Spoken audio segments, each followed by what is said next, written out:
Crows Club presents B-Side Breakdown. Hey everyone, welcome to the B-Side Breakdown. My name is Brett Johnson. I'm your host. This is episode 16 of a podcast where I talk with other artists, musicians, and songwriters about a piece of music they've written that's meaningful to them. They can share it with me so I can play it on this episode in its entirety for you. And then we have a chat and get deep into the why behind it. Today I'm revisiting another friend of mine, Jason Herrboldt, in one of his other projects called Perfect Female Type. And it's the song Bizarre Faith. So let's get into it. Here is Bizarre Faith from Perfect Female Type.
All right, and that was Bizarre Faith by Perfect Female Type.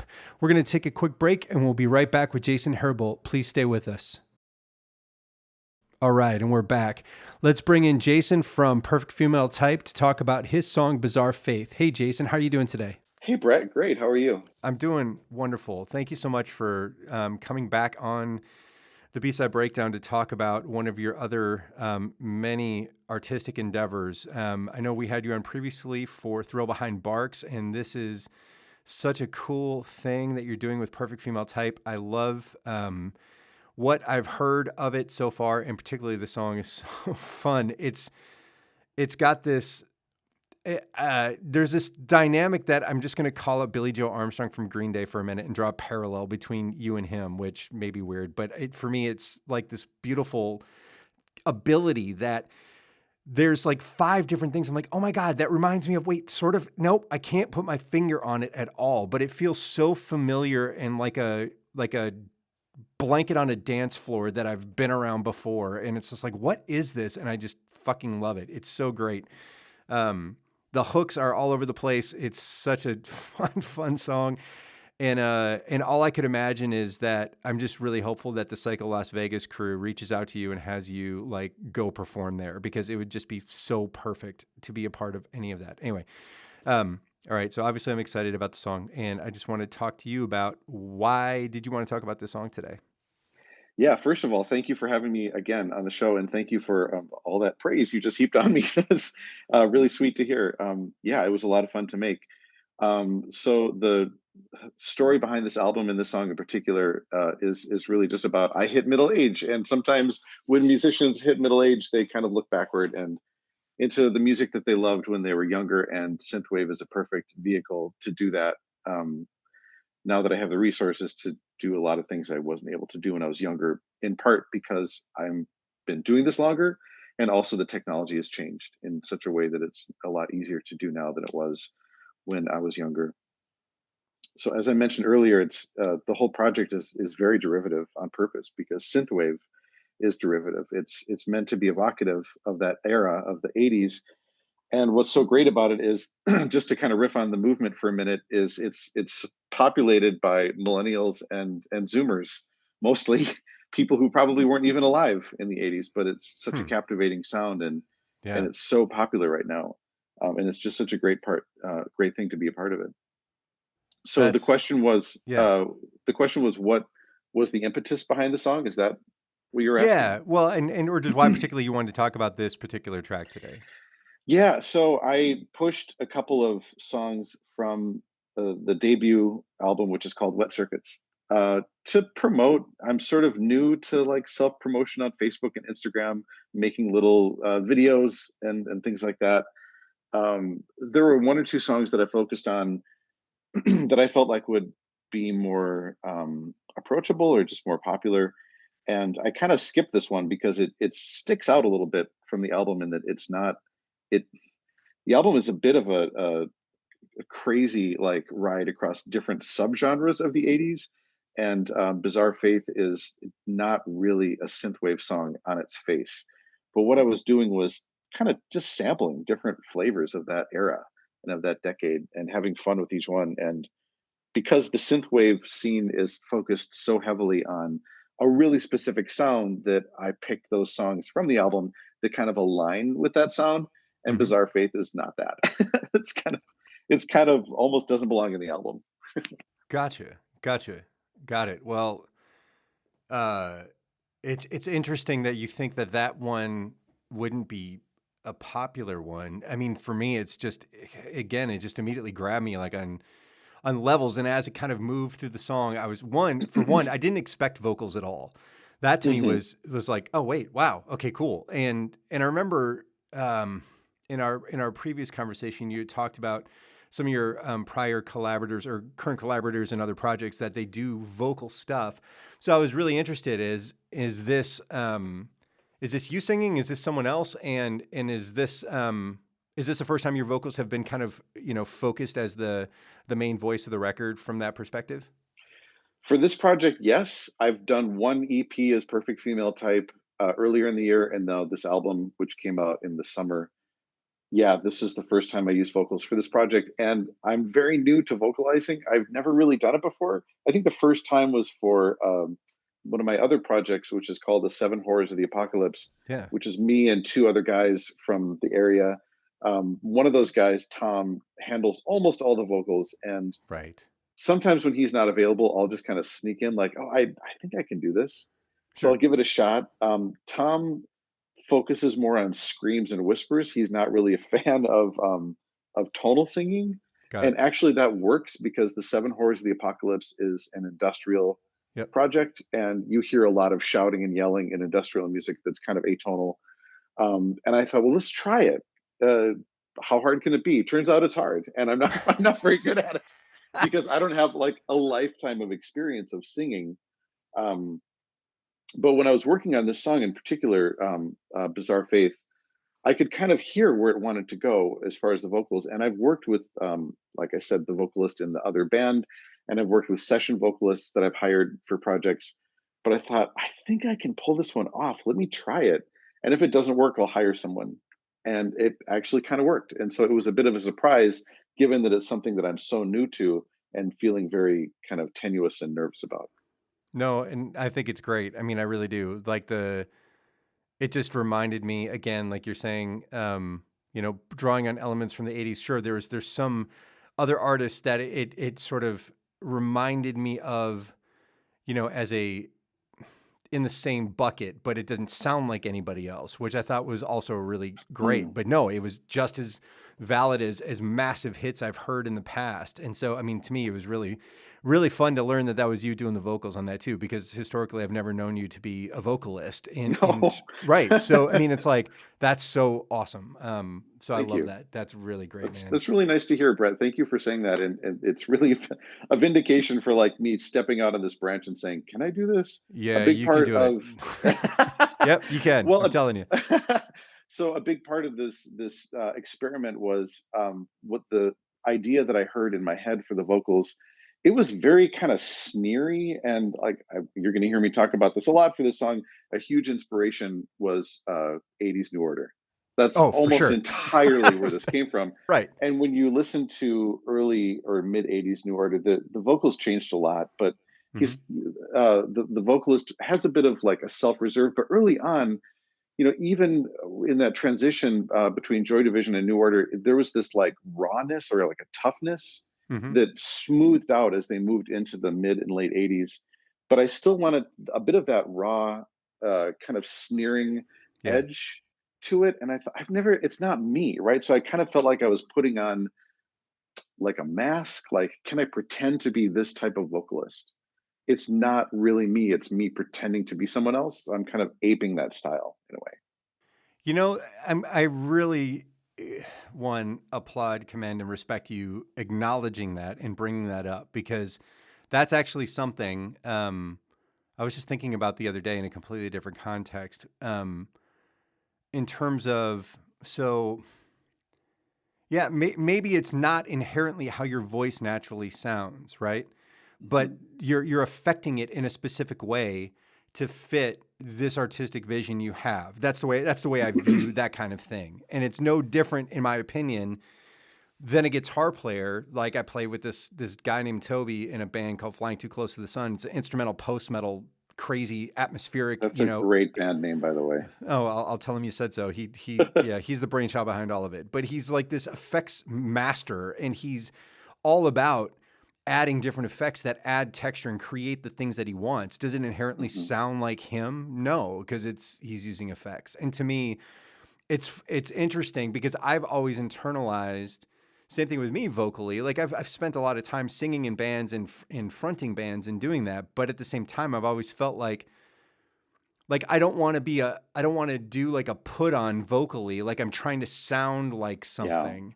But then in the same breath, if my voice is an instrument, just like the synths you're using are instruments and you use the ones with the right sound and the right effects to get what you're after, well then why is my voice any different? And so for That's me, a good that's just something I've struggled with personally that I've reconciled. Yeah, I kind of don't give a fuck, and I'm just gonna sing however the hell I want to. And if it sounds like somebody else, well, then fucking sounds like somebody else. You know what I mean? Like, I just sort of don't give a shit in my middle age as well. So Right, now that we're old geezers. right, That's an right, interesting question about the difference between the instruments. Traditionally, I've been just an instrumentalist. As I said, I'd never really done any vocals. sure, The difference that I saw right away is I do see a bit of a distinction. It's for me has been a lot easier to hide behind a synthesizer or a computer or whatever. There's a bit of an anonymizing factor. Vocals felt so much more personal, and I really have to bring who I am to the to the to the fore in a for way sure. that's far more personal Hmm. than playing a synthesizer. However, then of course that throws up in the question to, well, who the hell am I? Yeah, no, I get that. I really do. Like I'm working on something on I'm working on this sort of EP that's driven off of acoustic guitar and a lot of other different instrumentation will be included, but it's starting with just me and vocals, which is mostly how everything that I've written in the past kind of starts that way, no matter what genre I'm playing. But with this particularly, I'm foraying into styles that are not natural for me to play, or things that I've not inherently just grown up with, right? So playing something different and then now singing, I have to kind of change the way I'm singing in order to make it work with the style of what I'm doing. Because, like, when I was in Drop Nickel or some post hardcore band 30 years ago, that style of vocals doesn't work if I'm trying to do something that's kind of in a country or bluegrass feel. It just doesn't, it's not the Yeah, same thing at all. Right. And so then when I hear myself, there is this immediate vulnerability, and I'm like, oh yeah, man. I mean, that's like I have to really put myself out there to do this, um, and then also just to give myself the room to let my voice be what it is while I'm trying to sing it the way I'm trying to sing it with intent, and with the intent being honest and sincere. But I may be affecting the way that I'm saying things or phrasing things in a different manner so it fits again the genre of what it is that I'm creating. yeah. And so it's I don't know, maybe I'm going down a rabbit hole, but for me, it's It just is a rabbit hole. No, it completely is, and it's such a new thing for me because sure, I've never done it before. People who have been doing this their entire professional lives have, like you have. Obviously, you've been doing this for, like, I don't mean to age you, but for decades, you've sure, been using your voice. yeah, So you have a much different perspective than I do, and it is a whole experience that is so fascinating to me. And I feel a little bit like a tourist in a way, doing this because there are other opportunities where I've had to vocalize, and in those opportunities, like there's some new Perfect Female type songs that I'm working on right now yeah, that where I'm like, okay, the vocals that this song calls for are way more like, for example, David Sylvian. sure, And they are like more post punk, and so I did it. And I'm like, well, I'm gonna put on a different mask, and it kind right. of worked.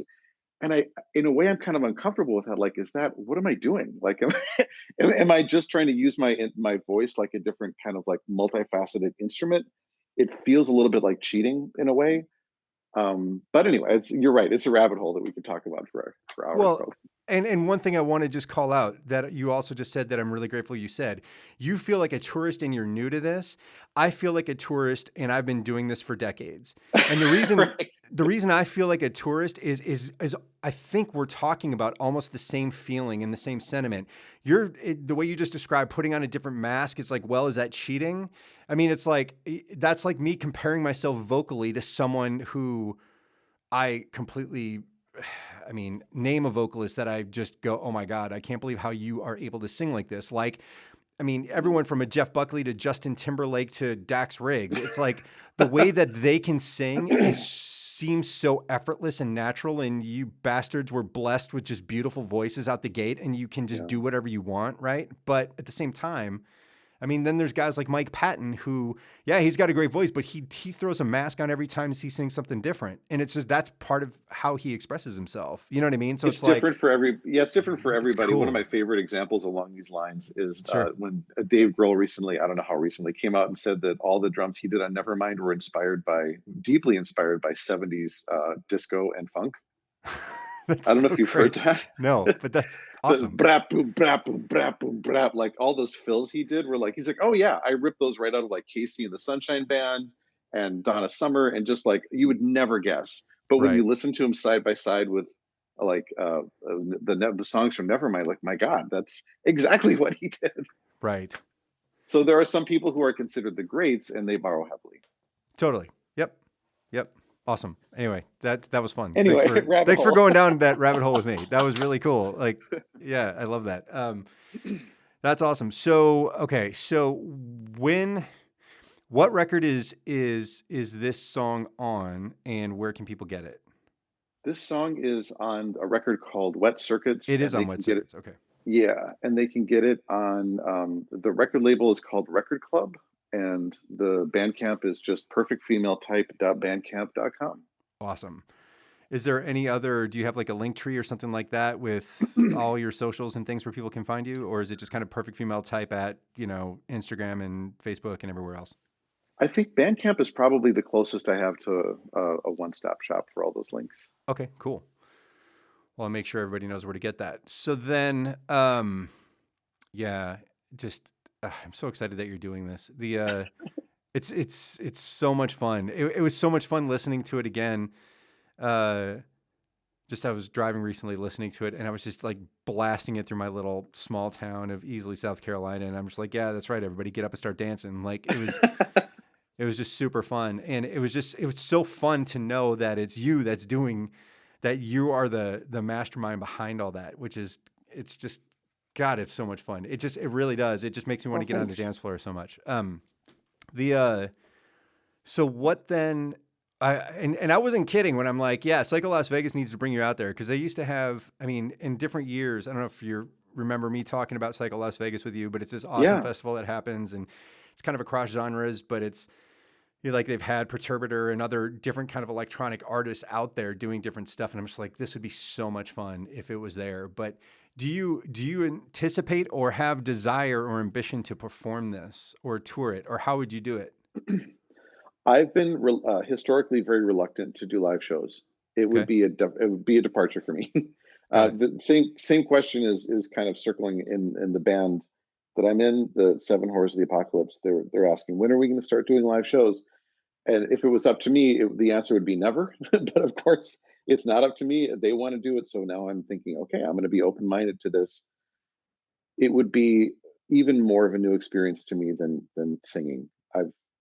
I haven't performed live ever, with the exception of just one or two small handful of events in high school, right? When I was in a Yeah, band with Christopher Micah. sure. I don't know. It's something I'm open to, but there's no plans in the works right now. Got it. Got it. Well, I will say this just yeah. briefly. Sorry to one No, more go ahead. part of that answer. There is a pretty strong synthwave scene in the Twin Cities, which I was delighted to see. I didn't know that it was there. I found this Facebook group, and then I met all these people. And I went to a show in downtown St. Paul at I forget the name of the bar. It was a synthwave act. It was a national name. Makeup and Vanity Kit. Makeup and Vanity Set and Safaro did a collaborative effort together, and they were touring it around the country, and they came to St. Paul, and there were a couple of local synthwave artists that acted as like the DJ and the opening act. Again, synthwave, not a huge genre, or so I thought, but there were 30 or 40 people at the show, which is kind of sounds kind of small, but like you have to have some kind of draw to get just like two people in the door. There has to be For some kind sure. of buzz. So that tells me that there's a nice little scene happening here. And at one point when I was there, somebody who's involved in these shows turned to me and said, "It'll be your turn soon." I thought, "Oh dear God." So there's an opening, and I might take it.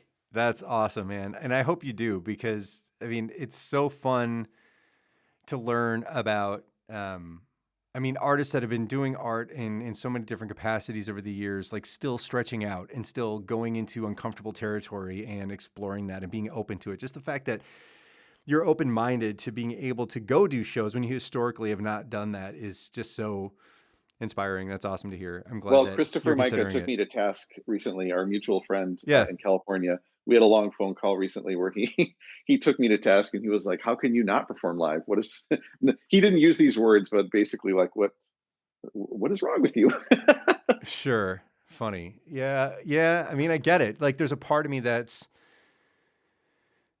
I mean, I used to hate performing live. I used to feel like Hmm. I just want to get off stage as quick as I can because this is so uncomfortable. And then Right. somewhere along the way, it changed for me. And then it became, I don't know. It's just, then I looked at it for what I think I internally always felt it really is, which Hmm. it's not so much about this, like I'm in a fishbowl and you're all watching me, it's more like it's really this common experience we're all having together. I just happen to maybe on an elevated platform and you're down there dancing or doing whatever you're doing. But Hmm. we're all in this together. It's not so much just me Yes. all by my onesie, just doing me, and then you're just watching and scrutinizing and criticizing. It's no, it's like it is a common experience, which, we can bless the Arts High School for creating that, which I'm really grateful for that just concept, because it's like this common experience we're all having together. And that for me, once I kind of really internalized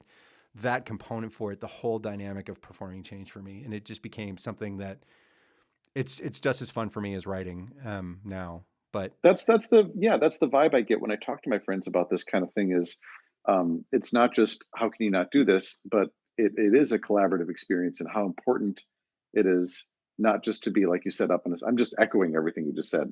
That the feedback I'm getting is that it's absolutely a two-way street, yeah, um, and so important. I personally don't see it yet, sure. but I imagine that once I go into that direction and try it out, I'll probably my feelings will probably change. I hope they will. I hope so I, too. I I'm just a house cat. Like I'm so used to just hiding out in my bedroom. I'd rather stay there. I'd rather be the Steely Dan. Take that approach. Yeah, no, I get it. I had just visions. I was just totally like just going off on some weird tangent, like listening to it. I'm like, oh my God. I had these visions of, early Bowie like sort of stylings like thrown onto Jason Herrboldt. And like now you're touring the world like that, and just like breaking hearts all over the place. It would be so awesome. Anyway, Oh, I'm super excited for you either way, like, with this or Seven Horrors of the Apocalypse or if Throw Behind Barks ever performs. I mean, all that. Just the fact that you're entertaining it is such a awesome thing. So good for thank you you. for exploring it. That's really nice to hear. All right, we're going to take a quick break and we'll be right back with more with Jason Herrboldt from Perfect Female Type. Please stay with us. All right, and we're back. Let's pick it back up with Jason from Perfect Female Type. One of my favorite things about synthwave is that the movement itself is purposefully derivative. It's we're just openly admitting it, and it's kind of the same thing, honestly, for the Seven Horrors of the Apocalypse. It's probably because I'm 50, and this is what happens to musicians. But I remember when XTC at one point did a throwback psychedelic '60s rock album under a completely different name, Uh huh. and you know that they were reliving the music that they were listening to like in their cousin's bedroom when they were 13. Oh, for And at sure. the time that they did it, they were probably all in their 40s, right? So that's just what we do. We love to go back. Now, Yep. some musicians and artists don't like to talk about like, no, I'm making my own original stuff. Of Oh, course you're whatever. not. Yeah, right. Shut up. Get So over yourself. Come on. Yeah. so I kind of like the idea of no, I like the idea of having that open love letter. Like, of course, I'm paying homage to all these artists that were influential to me when I was younger. At the same time, I'm really doing my very best to try to bring original ideas to it. But I'm also aware that, like, as I'm doing that, even what I'm thinking of is like, okay, so here's some stuff that's really derivative sounding. I'm going to add some new ideas on top of it. I have to remember the new ideas that I'm adding on top of it also derivative. So it's so hard to break out of that. It's there's this weird like double irony that happens when you make this kind of music, but I still delight in it because it's just to me is such a fun, colorful, and just playful experience. Well, what's funny for me that I have to reconcile here, and I just want to talk to you about, is that for some reason the word derivative sounds like a dirty word, like it's a It does, bad word, but yeah. it's not. I don't think it is, and I don't think that to me saying something is derivative to me isn't. I'm looking for a different way to say it that isn't have a negative connotation because I don't think there's anything negative about it. It's just like you said, it's an open love letter. It's an Yeah. homage to your past. It's to things that you loved before. I just did an episode a couple episodes ago from this band called Rad Owl. I mean, like legit, you're That's from fucking another Minnesota. great band name. Yeah, so you know Red Owl grocery stores from the area when we were Yes. growing up, right? Well, that's what Yes. it's based on. So they just flipped the Oh, name that's to great. Rad, and then they inverted the color so it looks like an evil. It's hilarious. Like, I mean, I'm their whole so approach, mad I didn't think of that first. fucking right. So it's really great, but at the same time, their whole point is they're going back to, yeah, in a derivative way, maybe playing all of the punk rock music they grew up on that they loved when they were 13. And Well, so you can they're hear, doing the same thing and they're our age. You know what I mean? yeah, yeah, and you can hear this stuff across the board, even in popular music. I mean, there's, I'm trying to think of like more recent examples, like The Weeknd, or going back farther, like Madonna famously sampled an ABBA song about 10 or so years ago, and it became a huge hit.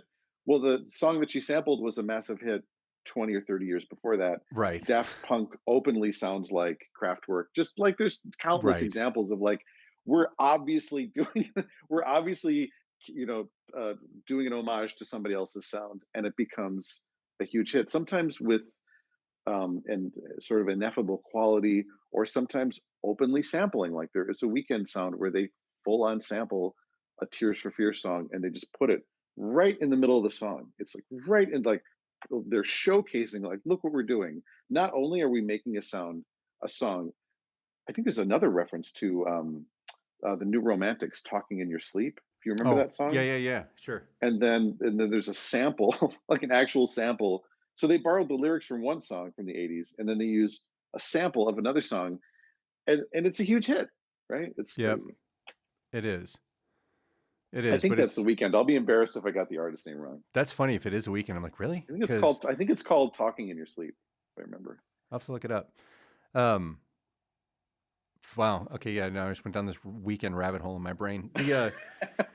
But no, I mean, I get what you're saying that, yeah, it's this, it sounds to me, it's just like this, it's a comfortable style. It's something that you love. It's something that you wanted to do. And sure, you want to add your own original, sincere components to it. But at the same time, Mhm. like you're saying, it's derivative. But again, it's just, I'm trying to, like, I just want to start a band called Derivative or something and just make it like a massive hit and quit Come to the making it negative. synthwave world. Yeah, for sure. Um, that's awesome, man. And it's not just synthwave, by the way. There's Oh, just for a I don't real. know what it Yeah. is about the '80s. I mean, we all talked about how powerful that decade was for music, but there's countless other subgenres. Like there's cold wave, dark wave, even corners of industrial. There's all kinds of bands out there that you listen to like immediately. You think, yes, this they're obviously stuck in the '80s and they're doing it on purpose. So what is it? I mean, we're going to see more and more of that probably from the '90s too. But to me, the '90s in a way was already kind of backwards looking. If you think back to the music we were making and listening to, sampling had already taken over. I Yep. think that the DJ movement had taken over. I think at that point, by the mid '90s, we were already looking back into the Yep. '80s and '70s. So ever since then, it's been kind of difficult to pick out sounds that were. This is just a fan theory I have, that the Sure. '80s was probably one of the last decades in music that had its own sound, which is kind of weird to think about. Yeah. Yeah. Yeah. I hear you. I think outside of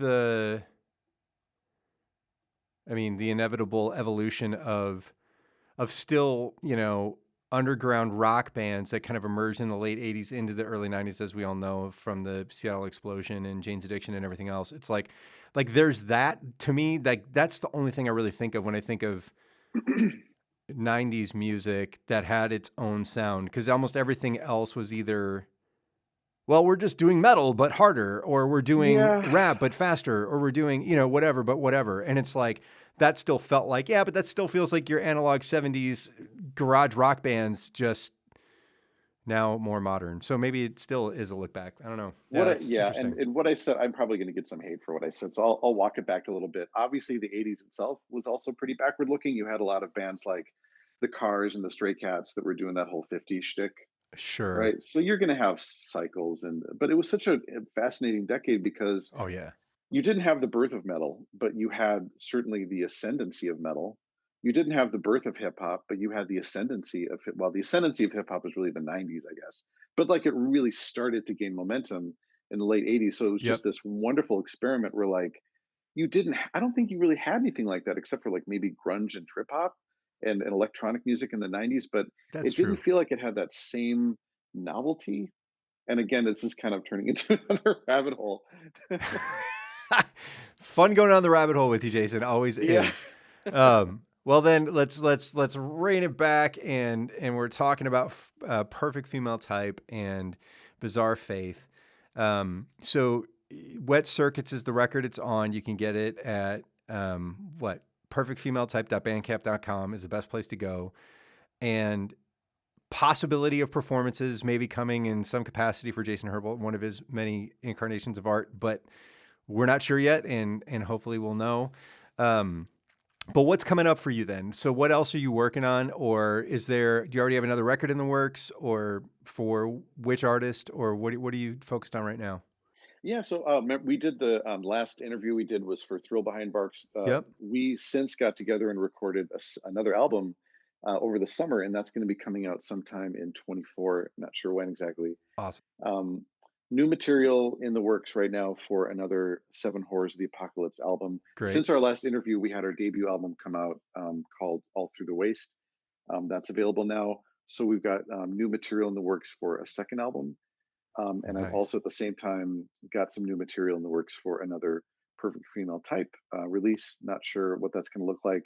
One of the new things for me is working with studio musicians, something I've never really done before. Sure. More collaborative stuff. I love. I don't mean to like push products on your podcast, but there are Go ahead. services out there where you can say, "I need a guitar player or a vocalist," and you Yeah. can hire them for a couple $100. It's amazing. Now, I love doing that, but at the same time, one of the things I hope to do in the future is to do more, I guess, organic collaborations where it's not transactional for money, where it's just two, different artists that want to work together. And there's a lot of opportunities. I lambast social media a lot because I feel like it's done a, a lot of harm to our society. But one of the upsides is that you do have an opportunity to plug in immediately with not just fans, but other artists. I had this bizarre experience recently where I was in a Facebook group for synthwave, and I found myself chatting with somebody in a thread who turned out to be Time Cop 1983, which is he's one of the biggest acts out there. And he didn't tell me who he was because he was using his real name and he was kind of teasing me a little bit. And I've had this like total fanboy freak out moment. So it's wild that you can like reach out and just be That's like, awesome. oh, I want to work with that artist. Maybe I'll find them on Reddit or Facebook or Instagram and I can Sure. just reach out and just touch them. We've never been able to do that before. And so that's a really exciting space for me. I hear you. And no, I hear you all the way around. And just to echo that point, even from a podcast perspective, I mean, Bandcamp has been amazing for me in Hmm. sourcing artists to interview for future episodes because I contact the artist. I'm like, really? Okay. And then I do. And sometimes I'm like, I don't think I'll ever hear from this person again. And then I'm surprised and I do. And I'm like, wow, like that's amazing. So yeah, I totally hear you.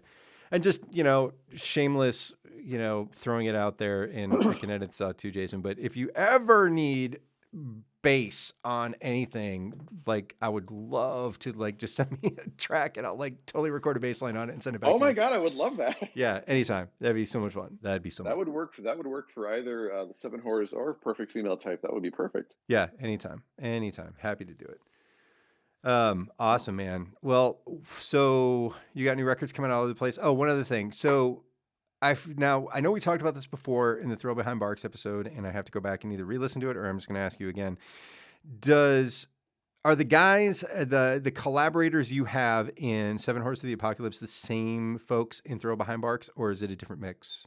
Nope, it's the same guys. That's what I thought. Okay, got it. Yep. Cool. Okay, that's also great. And how Yeah, are they're things great. going with the whole label piece of this? Is that working out well for you? Are you getting more exposure like you're hoping? Is it doing what you thought it would do or wanted it to do? Or Yeah, it's been that's another thing that's been a new experience for me. I haven't traditionally worked with labels. It's just been yeah, me screaming into the void and hoping that I can get anybody to listen.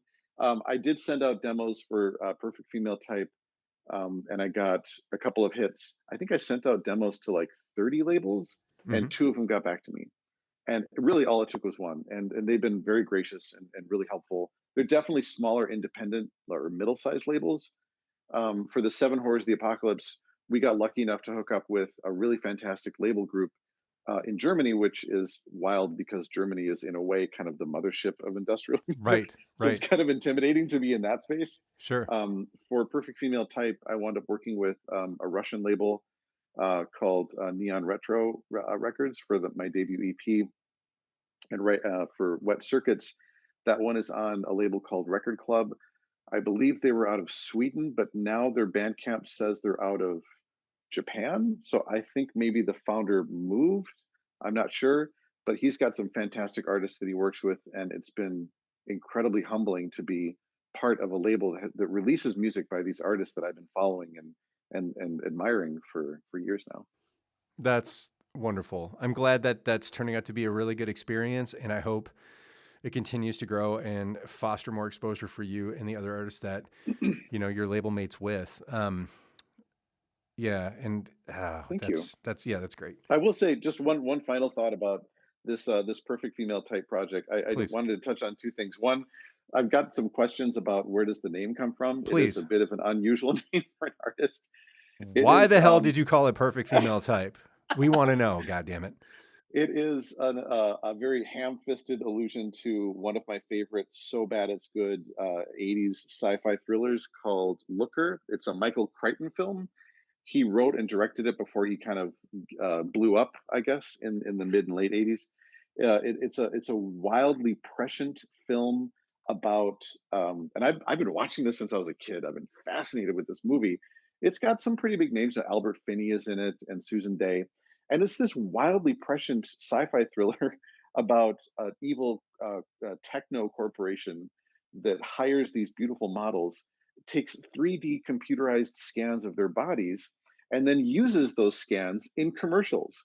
That might sound familiar to some people, like Yeah, that's happening right now. right. But in 1981, it was almost unthinkable. It was the first film to use 3D rendered images before they beat Tron to the market by just a couple months.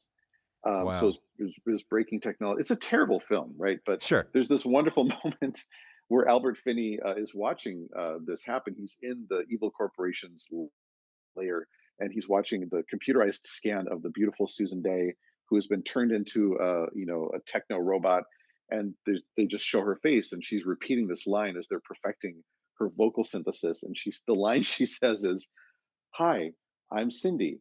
I'm the perfect female type, 18 to 25. I'm here to sell for you." It's just such a Got it. creepy, it's such a creepy, horrifying moment. It's just like this, like I'm the perfection of the personified woman, and I'm here for corporate reasons, and it's like terrifying.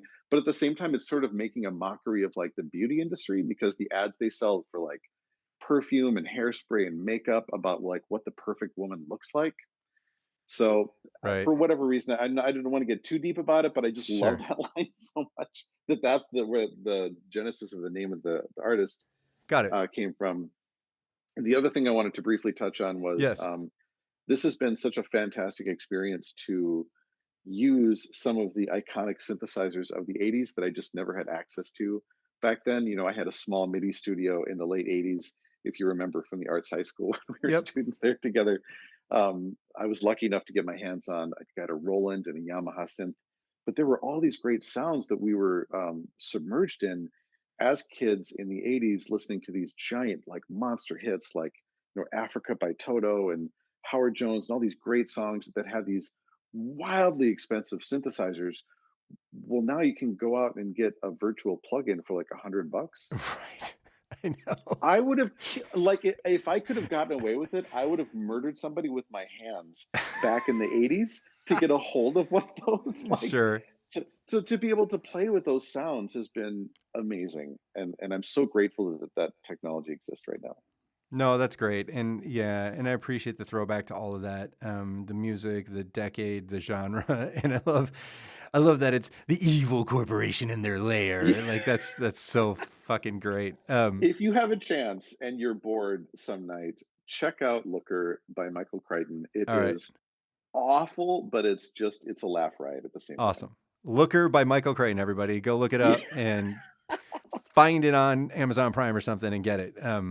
Yep. It's probably on Oh, YouTube. on YouTube. Good. Perfect. That's awesome. Well, Jason, it's been wonderful catching up with you again about this. I'm so happy to hear all of the good Yeah. things that are happening for you around this and the other creative spaces you're in, and that you're constantly pushing your own boundaries and stretching out into spaces you're uncomfortable with and still doing it. It's just a testament to the artist in you. And I love hearing all that about you. So thank you Well, so thank much you. for coming on. Yeah, Brett, it's the pleasure's all mine. And I just want to say that the last interview we did gave a definite bump to Thrill Behind Barks. Our video count went up into the several hundreds, which I didn't Yes. expect. Awesome. So, so it definitely helped boost the signal. You are a gracious host, and it's been a fantastic experience. It's so fun to talk about these things. And thank you for creating this space for artists to come and talk about their work. No, of course. Of course. Thank you, Jason. Three Crows Club presents B-side breakdown.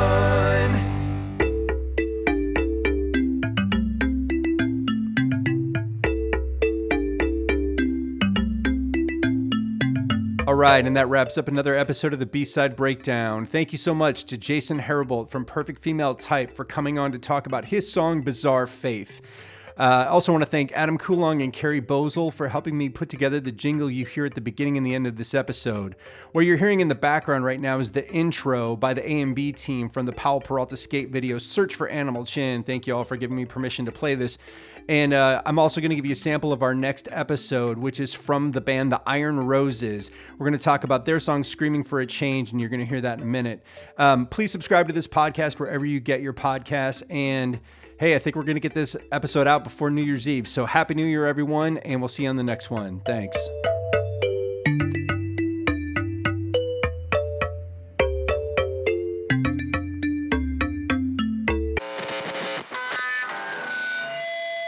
The architects of